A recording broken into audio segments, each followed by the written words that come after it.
Hi, welcome to part 3 of my Kawasaki Ninja H2 rebuild. Today I'm going to be putting the inner sprocket on and a few bits around that side of the supercharger side. Bits that you can't get to once everything goes back on, and check everything that's plugged in. And also I have to make sure power command stuff are plugged in as well, because they go into the main plug for the main injectors, and that is well hidden once everything goes back on. As you can see from behind me, it's starting to take shape. Also, what I have to do, I have to remove the clutch line and replace it with a braided, Goodrich braided.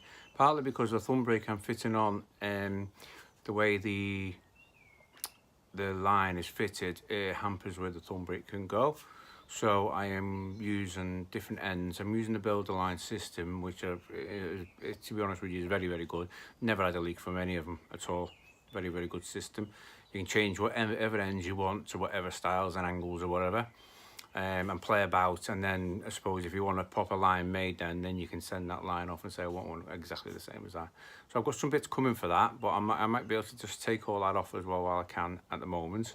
And I'm going to be putting a braided line in there, and obviously got a braided line going from the thumb brake to I'm getting a different rear slave cylinder, which has two inputs, input from the foot brake and input from the thumb brake, which both go through the ABS unit. So it'll be interesting to see what that's like. I'm just waiting for that to for my engine guy to say that it's turned up, and then I'll get that done and swap that over and show you how it works and everything. Very interesting system. Obviously there's a few different types because of different types of rear cylinder brakes and stuff like that. I think the European stuff is different to the Japanese stuff, especially between bolt centers. Right, I will turn the camera around and I will show you what I'm going to do next, I think. No, my missus thinks I'm funny on these videos because there's a lot of aims and whatever and this and that, but it's not pre-written or anything. This is all off the cuff. If people prefer it pre-written, let me know. I'll try and do it, but the thing is, it takes a lot longer, and I have a horrendous amount of work to do. I still have 1, 2, 3, 4, 5, 6, 7, 8 projects on the go at the moment, 8 vehicles to work with, so it's quite a busy job. So and who said that retirement, or early retirement in my case, is going to be boring? I've got no time for anything else except for in here, really, and a bit of racing. I'm hoping once most of these bikes are back to where I want it, that I can rest and breathe a bit and hopefully just maintain the 2 race bikes, top speed bike and the drag bike. But at the moment I've got my R7 to do yet. Get that correct. I've got to remove alarm from that and then get everything bolted back on so everything's nice and tidy. My roll bike, I've got a few little bits left to do on that. On my 14, I've got LED front black indicators. I've got a little under the piece that goes underneath the nose cone, just above the front fender. I've got that to put on, yeah, and that's pretty much that on that. My trike, I've got to fit my electronic gear change, and I have got a few where the air intake is. I've got quite a few perished hoses, but I've got all the new stuff to go on. I've got a ZRX 1100 turbo that needs to be MOT, but it's got leaking front forks. I need to change the clutch, master cylinder seals, and there's quite a bit of work needed on that. I have a ZX12 I've got to tidy up and resell. I have my ZX 71R project I have not even started. Got most of the bits collected now, but not started that. I say drag bike and H2, so there's a fair bit here to be doing, and that's not including the missus's little 125. Anyway, I'll show you what I'm going to be doing, and I'll catch you with you in a bit. Right, you'll see from here I've got the power source to put on the starter motor there. This is the plug I was on about, where the power commander plugs into, and obviously that will be hidden in here somewhere once the bike is put back together. The clutch line here, which is then goes to a hard line, which needs to be removed. That's my other fuel pipe for the top end of it, but I need to remove that hard line. There's also a water hose pipe. Ooh, I've didn't want to split my friggin' slave cylinder, but I'll check all that and put it back in. There's a hose pipe going from there to there. Needs putting in. Once all this is back together, you won't be able to. There's a backing plate that goes on back of there first. That's so that the inner chain won't jump off the inner sprocket and cause major damage. Obviously, inner sprocket to put on, and then I've connected to the rear as well. And then I can put the inner part of the air filter in on the supercharger here, and then the air filter and then the outer part. I've got an MWR filter which has a metal plate in, it's a direct air, but I've been using the metal plate on it. But what I'm thinking of doing is taking that metal plate completely off and let the air just flow straight through. Partly because that metal plate's is designed to try and make the air flow and trumble so it'll go into the throttle bodies better. But with this being a supercharged bike, the supercharger's taking it through and changing the way that is anyway. So I'm thinking, well, why not take it off and see if I can get more air in quicker?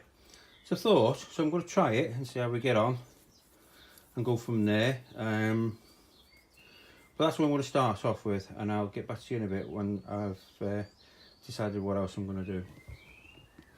Hi, I thought I'd do a little video showing you this now.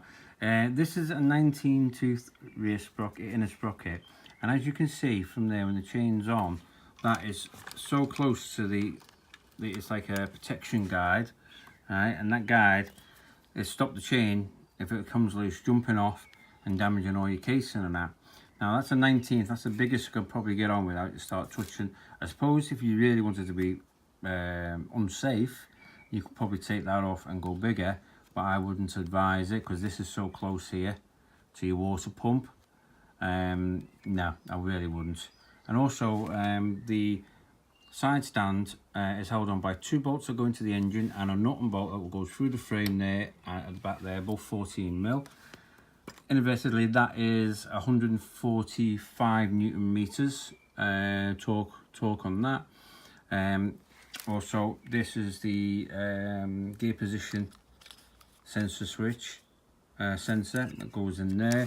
Now, when I was connecting the knock sensor up, these bikes have a knock sensor on, I was wondering where it went. I thought, geez, does it go to that? I thought it doesn't fit. I thought the loom was different, but it's not. There's another plug up the top in there, in case you get stuck and you're thinking, well, where the hell is that going to go, sort of thing. There's a plug in there.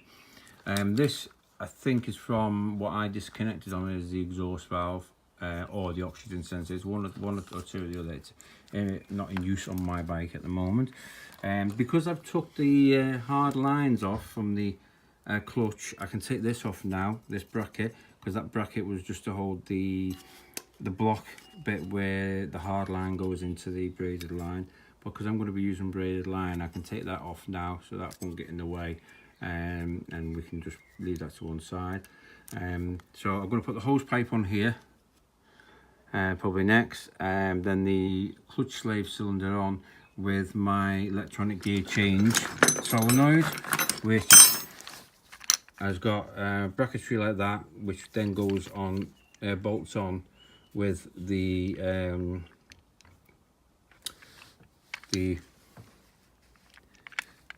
clutch slave cylinder. Sorry for the pause, but yeah, so that's what we'll do next, and I'll get back to you shortly. Hi again. You see, I have the clutch slave cylinder now on. Took the pipes completely off. My electronic gear change is now on. I say that's all on, secure now. I say that goes up and down. I've put the inner part of the air filter box on from the supercharger. You have 3 10mm there, and you have a little clip down here, and at the back you have a pipe, that the return pipe of the boost blow-off valve should go back to the air filter, but that's blocked off because I've got a different plenum on, and I'm going to have mine coming through here. I did have it just go vent into air, but it seems to be quite loud, and so I've got a kit to be able to convert it. Still use the same blow-off valve rather than use Kawasaki one, and go on. Quick note here, you can see I've got a Brembo, sorry, a Samco green hose there. In the kit, they never had oil cooler pipes, which was quite disappointing really, because they're the ones you see the most. I really don't know why they haven't done them. They should have I would have thought they should have done them. So if they're actually watching, you know, can you give us a reason why you didn't do them in the kit as well? Because there's 8 pieces in the kit, and there's a lot of small pieces like this size. Because a lot of the hoses on this are actually solid pipes. But anyway, I'm going to try and put the outer bit on here now, tidy it up. As I say, I've readjusted that, the thingy for that. I've lost my words for the starter motor, because it was pointing down to the hose because I wasn't sure how much space I was having here. But I've readjusted that. I'm going to plastic tie those two together just to keep them out of the way and away from anything that could rip them apart. That's about it so far on this little bit. It's time consuming and finding the right bits to go the right places. I have got them more in boxes, but they weren't labelled up, but that's me all over. Right, just a quick note, this is the MWR filter I was on about. It has that metal plate which directs the air, and it's very, very free flowing, as you can see. It needs to be oiled before I put on. Now on the H2, it goes in like that. Like that. So the air comes through, hits the air filter, and then gets directed round. But I'm wondering, unsure whether it'll work, because the supercharger will draw it in. Yeah, it goes round, but that's going to change the way the airflow is once it spins around anyway. So I'm going to take it off and see what difference it is on power, see if we can get more air in.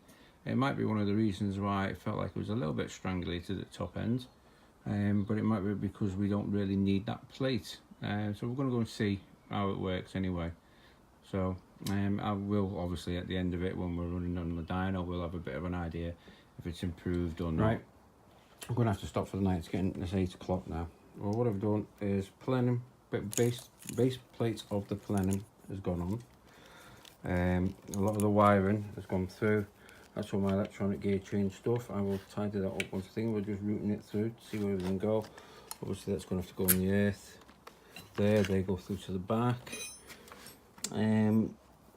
The air filter and the outside of the airbox is on. Then obviously the tube, the induction tube goes on there then. The electronic gear change is on. Plugs it in for the power commanders. Which you've got that one there, and you've got another one hidden further in. This water pipe for the H2O cooler had to go on. It's there at the moment. That goes through the top of the H2O cooler radiator. It's just a matter of plugging away and getting all the wiring into place, but it's certainly starting to take shape now. And before you know it, it'll be back together. I'm quite surprised that so far quite good. I'm waiting for braided line to come for that. I've took the old one out, which was the hard line. That's partly because of the thumb brake I'm using up here. I'm using the thumb brake there, where it mounts. I'll show you where this line comes out, hard line comes down on that angle. I'm going to use one that goes across the top and round, so this thumb brake can be adjusted to where any, because it's too low at the moment, because it'll be adjusted to come up, to come that way a bit, partly because that line is in the way. So that line, that top half of the line is going to be taken out. I say the hard line's been taken out, but yeah. And then I've got to design somewhere along here to put the secondary reservoir for the thumb brake. I was thinking of combining them, but I thought no, I'll have them separate, because the thumb brake's going to use a lot, going to have a better use. The clutch, as you know, brake fluids wise, your brakes ones gets dirtier quicker, and then obviously if I use the rear brake, thumb brake on that with the clutch, there's a possibility it will contaminate the clutch as well, so it might have clutch problems. The lever will be very hard, because I've got very heavy springs and spacers in it, that's so it doesn't slip at high speed. But that's about it at the moment. Not much else I can say. It's just been quite time consuming getting all this cornered on. This is the messy, difficult corner to get everything in and in place. Everything's done. Oh yeah, you've got to remember to put that water hose in. It goes from the, it's like an overflow thing from the thermostat housing, which goes back to the top of the radiator or the expansion, but I can't remember which one, so I don't get the other end on. I think it splits into the expansion bottle actually, right? So if you don't get that in, it's going to be difficult. I've looped these through here. I need to put a new connector on the end of that one to join them together, and I'll tidy these so all go through the same place underneath there. Once I disconnect the ignition ones off to get that to tidy in there. But by that, we're pretty much rolling.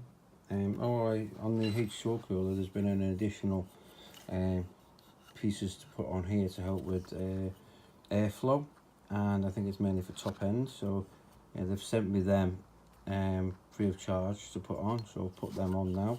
It must be because the inner two are pretty close for some reason to the the supercharger, and also on some Kawasaki's they sometimes have taller ones in the middle and shorter ones on the outside to help with the way the fueling goes and the air goes. So they've obviously made that a bit taller so the air will flow over the top rather than like lower down. It's only a little bit higher. It's all fuel management and trickery to me. So I fitted them anyway, and see where we go on that. The blow-off valve goes here. I've got an additional piece where I'm going to have an air duct coming this way, if I can fit it, into the tube that goes back there, so it'll be quieter. So when that blows off, it used to blow off to vent to air, it used to make quite a noise off from the side. It's like a but it used to continuous. Continuous will go when you're really shutting off from nearly 200 mile an hour. So yeah, that's pretty much it. This wire is going to stretch a bit, but hopefully it'll be alright. Because I think on the last time I done it, I put this wiring loom over the top of the, or around the top of the frame here. But this time I've tucked it under. Whether it's going to cause issues, if it will, I'm going to have to loosen all that off again, flick it up over the top. But we'll see, because this is slightly wider than the standard one. Standard plenum comes in a little bit further, so you have space for that loom. But as long as it's not going to overstretch, you know, that's the only concern bit, I think, more than anything. We'll see when we get the rest of it on. Bar that, that's it. I'm packing in for tonight now. I'll catch you again shortly.